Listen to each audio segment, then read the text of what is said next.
You ask Tiger to calculate. This deals with the order of operations. The final result is 30,327,048. Let's solve it step by step. Perform any multiplication or division, from left to right. 81 times 81 equals 6561. 6,561 times 68 equals 446148. 446,148 times 68 equals 30338,064. 2 times 81 equals 162.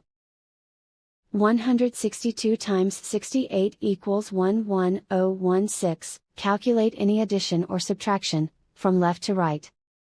30,338,064 minus 11016 equals 30327,048. And so the final result is 30,327,048.